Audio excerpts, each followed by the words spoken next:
Hello, welcome back to Trailer Trash. Here's another one that flew under my radar. It's not surprising. It happens a lot, apparently. But this one's based on a beloved kids book of mine, and I assume a lot of other people, given that they're making a movie on it. Not a movie on it, but more like a sequel to the book. It's weird. Let's get into it. It's Harold and the Purple Crayon. It's the second trailer, for clarification. Harold and Kumar find a purple crayon. Let's check it out. What could you do with a metal 3D printer? I could rule the world. Sorry, this isn't the trailer. Let's go have some fun.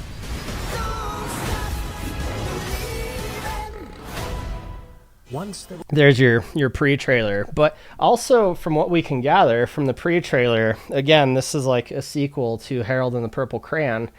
Again, really awesome book growing up, where I guess Harold is now an adult and still has a purple crayon, I guess, unless I'm mistaken, and this is like just a completely off the wall. No, Harold wasn't like an infant in the book. He was actually a grown adult. Why not?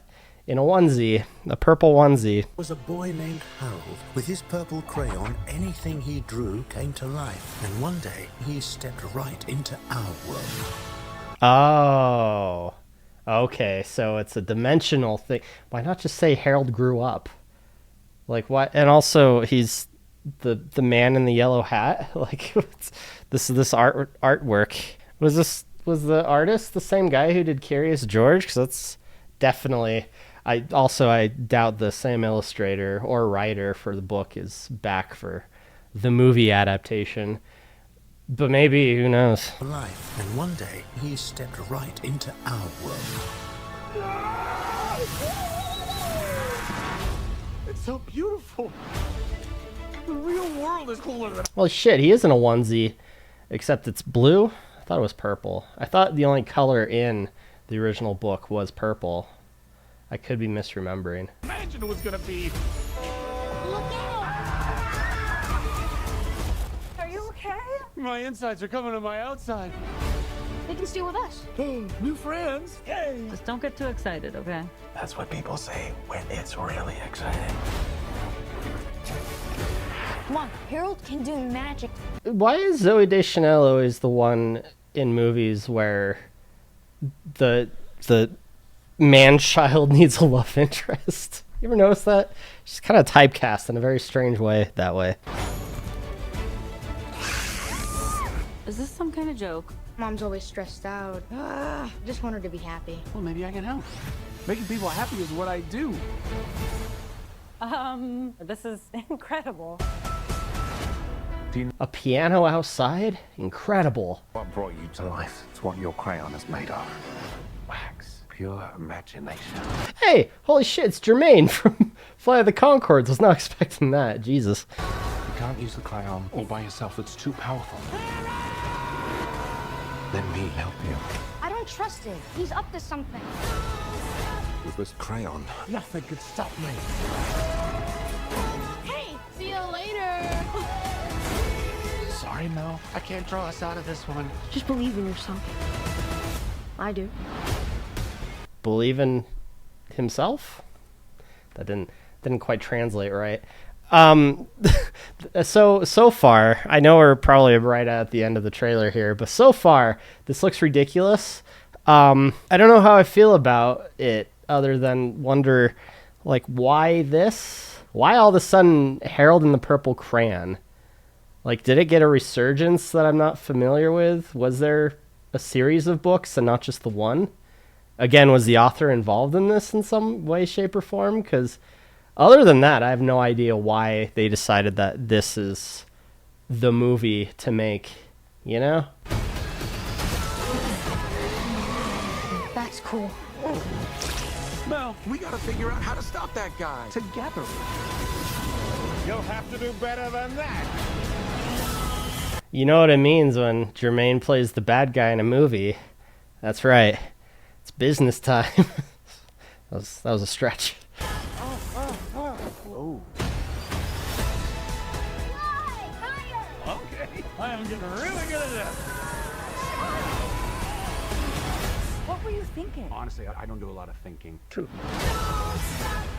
I mean, don't get me wrong, I love the book, but maybe, growing up with the book, I haven't read it since I was, I don't know, 5 or something, but yeah, I don't, maybe it's because I like the book that I'm very skeptical of this existing.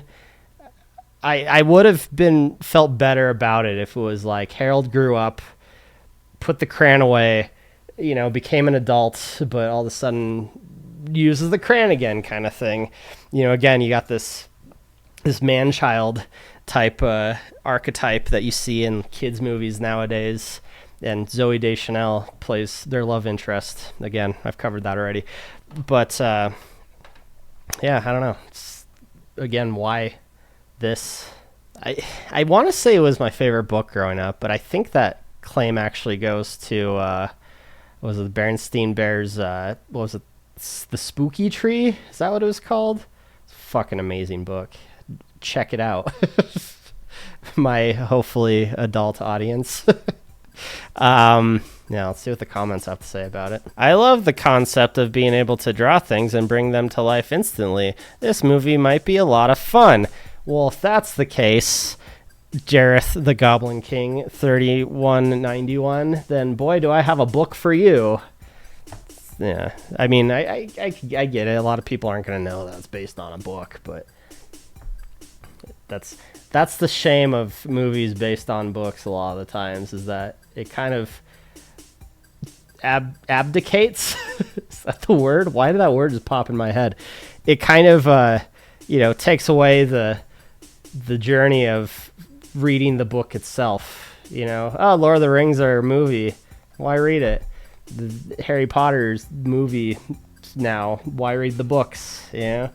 Especially a damn shame given that, Harold and the Purple Crayon is like a 10-page children's book. I'm pretty sure it's mostly illustrations. If there was any story to it, it's very little. It's literally just a kid drawing stuff with a crayon. And that was the cool thing about it. I mean, I was going to joke about the Journey song, Don't Stop Believing, being shoehorned into the trailer, but no, it makes sense. Imagination is a big part of what made the book good, so that should play an important role in the movie that, of course, also needs a villain and a love interest, because Save the Cat can go fuck itself. Oh, here we go. Hollywood. We're going to take a beloved children's book and turn it into a standard CGI movie devoid of all the charm contained in the book. Book fans, I can't think of anything worse.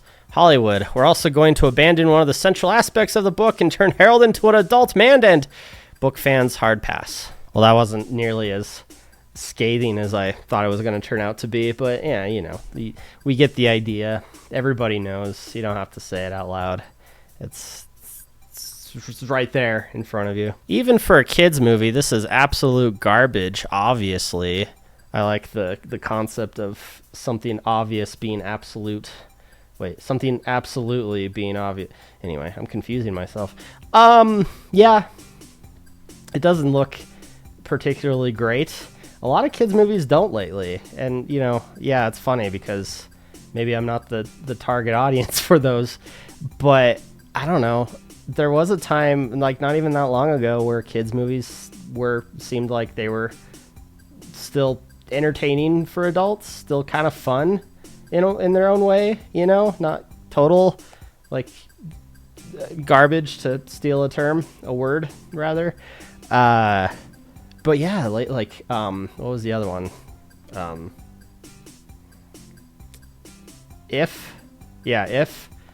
Ryan Reynolds movie about imaginary friends, there's no appeal there. I don't know, like all the jokes and all the little heartfelt moments that are shown in the trailer, like they all well, in that case I don't think there were any heartfelt moments, but this one there was, but it was just lacking something. It was just missing some sort of essence. Again, maybe. Well, it can't be because I'm not the target audience, because, again, even a couple of years ago, I just recently, for work, had to go watch Trolls 3. Incredibly obnoxious movie, but still, like, I got the appeal. It looked like a fun movie. It had its moments, though I do feel like this whole concept, I don't want to give DreamWorks credit for inventing it, but they certainly are more famous for it than other companies. But, you know, the whole sneak in adult humor kind of aspect to kids' movies, so the adults who have to go with their kids to see these movies also have something to laugh about. That whole idea, we're kind of going way over the top with it, I feel.